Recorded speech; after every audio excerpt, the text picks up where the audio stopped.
the college sports season is on its way, but there's been a lot of drama this past week talking about eligibility. So if you're ready to get into some new NCAA eligibility rules, make sure to give this video a thumbs up or a thumbs down because it's your thumb, and let's go ahead and get into it. On January 11th of this year, 2023, the NCAA unanimously voted to add more restrictions to two-times transfers eligibility to play right away. And they must meet these new guidelines to be able to play right away, or they'll have to sit out and waste a year of eligibility before they can play at their new school. Really only two reasons that the NCAA will now allow two-time undergrad transfers to play automatically. The first is a health or mental condition that has forced them to transfer away from their current school. The second is an extenuant circumstance like abuse that has, again, forced them to move away or transfer to a different school. The excuse of academics or playing time is no longer an excuse for a two-time undergrad transfer to move schools and be able to get that waiver to play automatically. The reason in which they are invoking these harder restrictions is because they are trying to rein in on the amount of transfers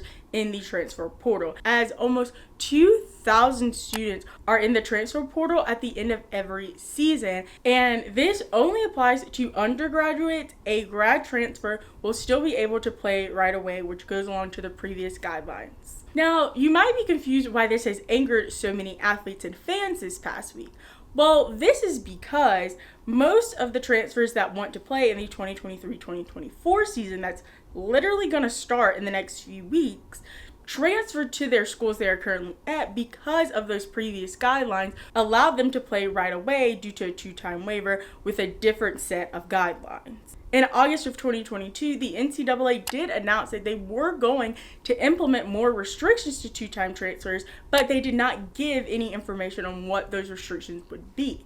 So it had these student athletes still believing that those same guidelines would be in place, that players will be able to transfer two times with a waiver due to the excuse for a family reason that needs to move them back closer to home.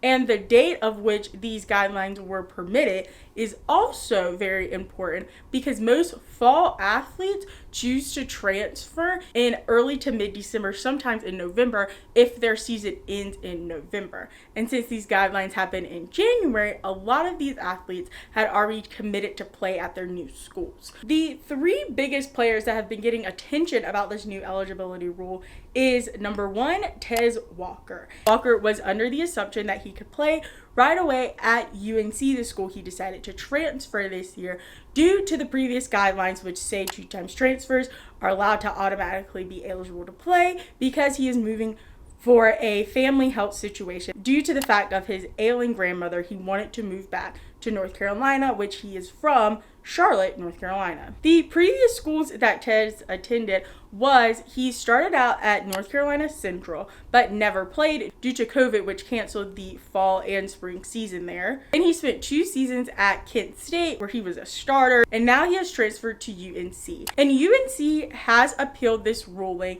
and even Kent State has sent a waiver in support of Walker being able to play immediately. And usually in these situations, a letter of support from your previous schools usually just pushes it over the edge and allows that waiver to be cleared. But given these new guidelines, no one's quite sure is that really going to help him in this situation. And another letter of support was written for Tez Walker, as he even got a letter of support from Governor Roy Cooper, the governor of North Carolina, saying that he should be able to play due to, his family circumstances. And it was the first time a governor has ever done this. The second player that this has really impacted is Darrell Jackson Jr., as he was under the same assumptions as Tez Walker that he would be able to play right away because the reason he wanted to transfer was due to his mother's health condition. Jackson started off his career at Maryland and then played in Miami last year and is now currently at Florida State. Florida State has also appealed this denial of waiver in Jackson's favor, but they are looking at other ways he can be eligible outside of just waiting for the waiver to be cleared. Senator Mark Rubio gave him a letter of support to the NCAA, saying that he should also be cleared due to the fact that if this is not the case, the NCAA will be looked at as a body that doesn't care about student athletes' families' health and wanting to be near their families. The last player we're going to talk about has also been grouped into this conversation due to the fact that his eligibility is not in question, and that is JT Daniels. And I'm pretty sure you're quite familiar with JT Daniels, as he's been to a lot of colleges during his college football career. He'll be starting at his 4th college this upcoming season after he played at USC, Georgia, and West Virginia last year. He will be the starting QB at Rice come this fall. People are asking why his eligibility is not in question because he has not graduated from any of these universities that he has attended. So technically, he should have to sit out this season and lose his final or potential next to final year of eligibility because he's not transferring for any other reason other than the fact he wants to go to a new school. And JT Daniels has not been denied a waiver due to that fact. And this situation with these 3 players have led to a lot of outrage amongst fans on the internet because it doesn't look too great for the NCAA to not give the same reprimand to a quarterback that they do to 2 other position players that aren't necessarily stars of college football like a quarterback is. And they're letting them have it on Twitter, Instagram, TikTok, everywhere you go.